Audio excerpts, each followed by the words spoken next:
And good afternoon guys. Hello everyone.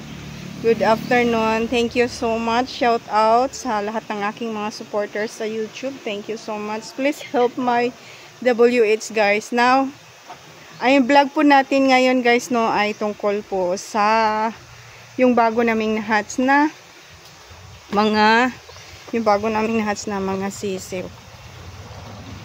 Nandito po siya. Yung bago namin na-hatch na mga sisiw, kukunin po natin, no? I-transfer na po natin sila kasi dry na po sila. Dito kami sa bahay ng aking mother-in-law. Kukunin po natin yung mga sisiw.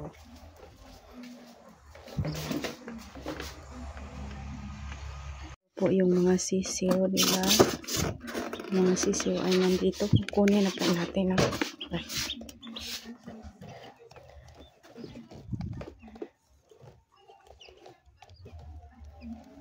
Ayan po ang ating mga sisiw.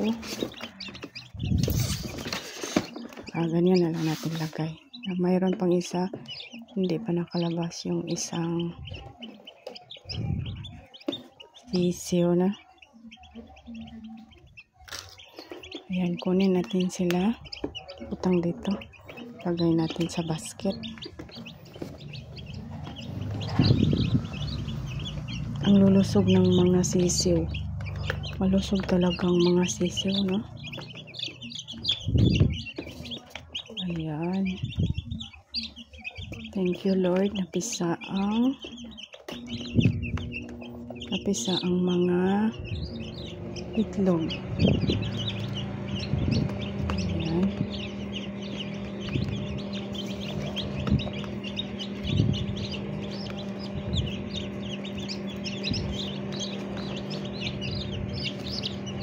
Ayan, dami nila, no?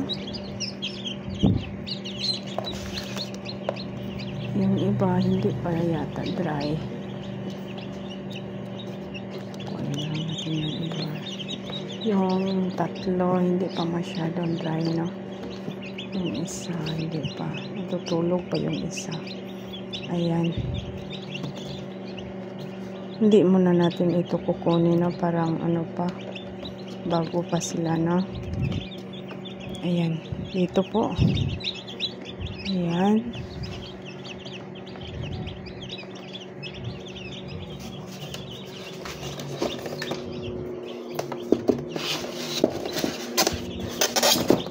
Ayan. Mayroon po rin dito.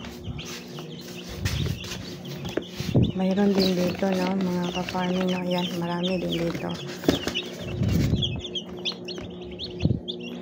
Ayan, dami nila. Ayan, marami na tayong sisiw, no? Ang problema naman nito, ang pagpapakain. Sana ibenta na lang siguro natin to, no? Yung iba, ibenta para may pambili tayo ng pagkain sa mga sisiw. Ayan.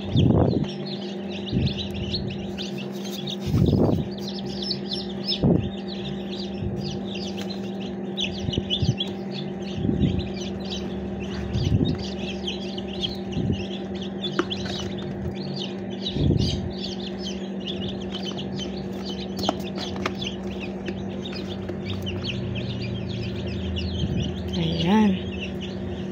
Yan. Marami pa. Marami pang natira ito. Isa pa, no? Ayan.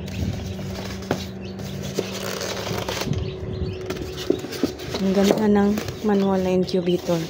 Mag-isa talaga yung mga itlog.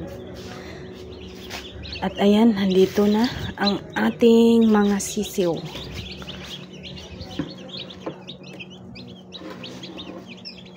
Uy.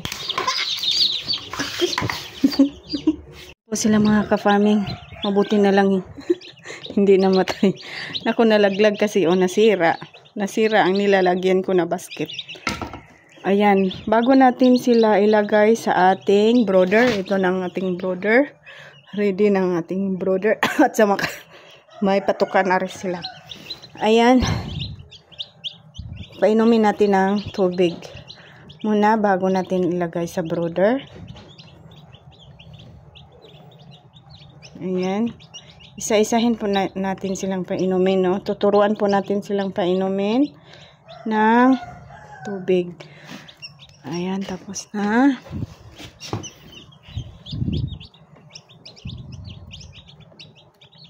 Ayan. Ayan, kinakailangan talaga na makainom sila ng tubig. Kasi mainit doon sa incubator, no?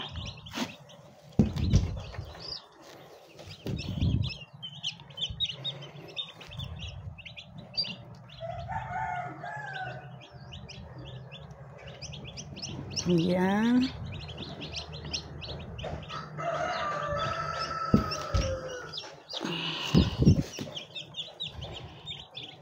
Ang dami, no? Itong mga itlog na to, mga ka-farming, ito po ay mga Decal Brown, Rhode Island Red, at saka Black Astrolab. Ayan.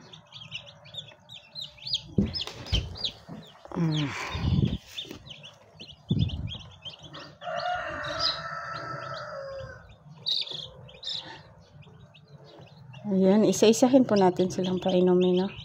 Kinakailangan talagang makainom sila para malunong silang iinom ng tubig. Ang dami pa dito, oh.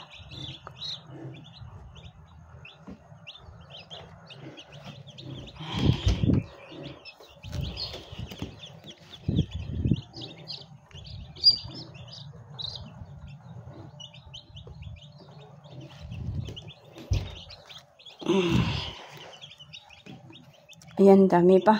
Dami-dami. Ayan mga ka-farming, tapos na. Tapos na po. tapos na po na ano pa?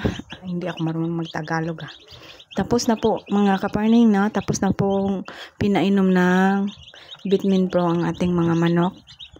Ayan, painumin natin bago ilagay sa brooder, mga ka-farming, no? Painumin natin ng Vitamin Pro para marunong silang minom ng tubig. Ayan, maya-maya siguro kakain na yan. Yan. Thank you so much mga ka-farming sa panonood. Thank you and God bless us all mga ka-farming.